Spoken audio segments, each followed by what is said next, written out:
ঈদের আর অল্প কিছুদিন বাকি আছে। রোজার ঈদের আগে আমার যে কাজটা সবচেয়ে বেশি প্যারাদায়ক মনে হয় সেটা হচ্ছে কাঁচা বাজার গুছানো, মানে মাছ টাছ ধুয়ে সেটাকে ফ্রোজেন করাটা আমার কাছে খুব বেশি কষ্ট মনে হয়।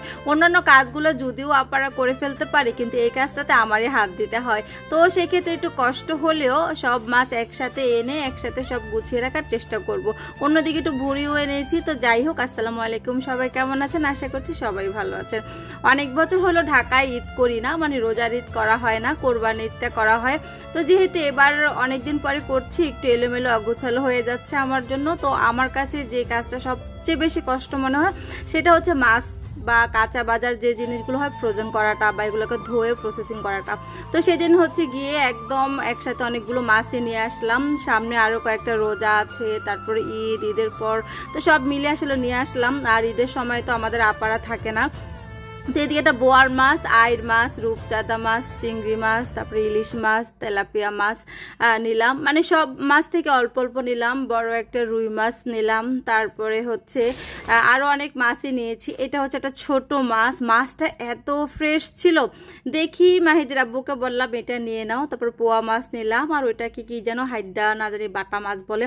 একদিন অনেকেই বলবেন আপু এতগুলো মাছ, তো আসলে ইচ্ছে করে এনেছি। একদিন একটু কষ্ট করব করে তারপরে হচ্ছে কি, আর এই জিনিসগুলো ধুইতে তো অনেক সময় লাগে। তো ছোট বড় অল্প অল্প করে রোজার ভিতরে খাবো বা ঈদের পর সব মিলে আমি সব নিজের মতো করে এনেছি।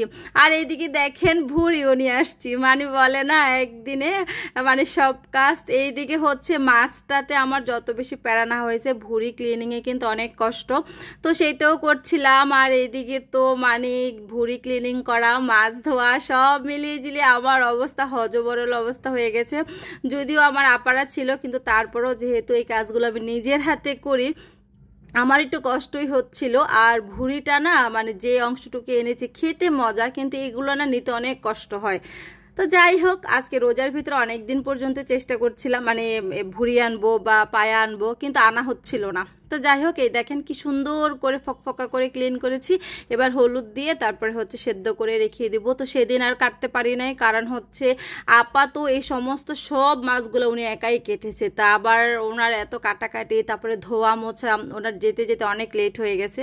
তো এদিকে হচ্ছে বাসায় আসলে যে ক্লিনিংয়ের বিষয়টা সেটা কিন্তু প্রতিদিনই করছি। আর যেহেতু ওইটার জন্য আলাদা লোক আছে, সেই জন্য প্রতিদিন যেহেতু করছে, আর ওইভাবে আর এত গুছগাছের কিছু নাই, সবই ক্লিন আছে বাসায়। তো এই কাজটা আমার কাছে বেশি প্যারাদায়ক। আর এইদিকে কিন্তু অনেক খাবার ফ্রোজেনও করা হয়ে গেছে, সেটা আর আমি ভিডিও করি নাই।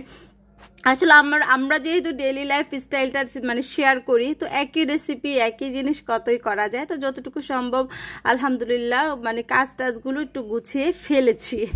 তো যাই হোক, এইদিকে হচ্ছে যে ছোট মাছটা নিয়ে আসলাম, সে ছোট মাছটাকে সাথে সাথেই রান্না করে ফেলতেছি। একদম ফ্রিজে একদম ফ্রেশ টমেটো ছিল, মানে ফ্রোজেন করা টক টক, সেটা দিয়ে রান্না করছি। বিশ্বাস করবেন না, এত মজা হয়েছে যে আমার দুই বাচ্চাই মজা করে খেয়েছে। যদিও অল্প, এর চেয়ে বেশি আনলে কিন্তু খাওয়া হতো না। তো আমি যখন মাছ বাজারে যাই, আপনারা সবাই জানেন আমি পরিমাণে কম আনি, অনেক আইটেম আনি, যেটা আমার মানে খেতেও ফ্রেশ মানে অল্প দিনে শেষ হয়ে যায়, ফ্রেশ লাগে আর ভালোও লাগে। আর যেটা মাহিদির আব্বুকে দিয়ে আনায় নেই, এই জন্য উনি আনলে দেখা গেছে এত অল্প মাছ আনতে পারে না, উনি দেখা গেছে এটা 1 কেজির নিচে আনতোই না।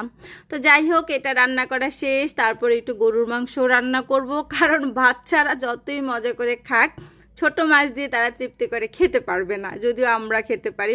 তো এইবার কারা কারা বাড়ি যাচ্ছেন বলেন? আমি তো যেতে পারবো না, মনটা অনেক খারাপ লাগতেছে। আসলে গ্রামের বাড়িতে আব্বু আম্মুর সাথে সবার সাথে ঈদ করাটা এত মজা। আর গত রোজার ঈদ আমার বাবার বাড়িতে আমরা এত মজা করেছি। আমাদের মানে ফুফাতো বোনের মানে ফুফুর বাড়ির সবাই, আমরা বাড়ির যত যারা ছিল সবাই আসছিল গত ঈদে। এবারও সবাই আসছে, কিন্তু আমি খুব মিস করব সবাইকে। তো যাই হোক, এদিকে হচ্ছে গরুর মাংসটাও বসিয়ে দিলাম, প্রেসার কুকারেই দিচ্ছি, আসলে তো এনার্জি হচ্ছে না। আর ইফতারটা লাস্টে বাইরে থেকে কিনাই হয়েছিল, আর অল্প কিছু ভাজা পোড়া করছি, কিন্তু বাইরে থেকে আনা হয়েছিল। আসলে এত কাজ করার পরে আবার বিকেলের দিকে ভাজা পোড়ার প্যারাটা নিতে পারি নাই। তবে আপনাদের ভাইয়া আমাকে অনেক সহযোগিতা করেছিল বিকেলবেলাতে। আসলে সবারই উচিত এরকম প্যারা ভিতরে পড়লে বউকে একটু সহযোগিতা করার। তো এই তো মাংসটা আলু দিয়েছিলাম, আমার ভাইও ছিল, আর ও তো ছোট মাছ খাবেই না। তো এই তো বিকেলবেলা হচ্ছে এখান থেকে আমাদের এই সূর্যবানু থেকে ইফতারটা আনা হয়েছিল। তো কেমন লাগলো ভিডিওটা? আসসালামু আলাইকুম।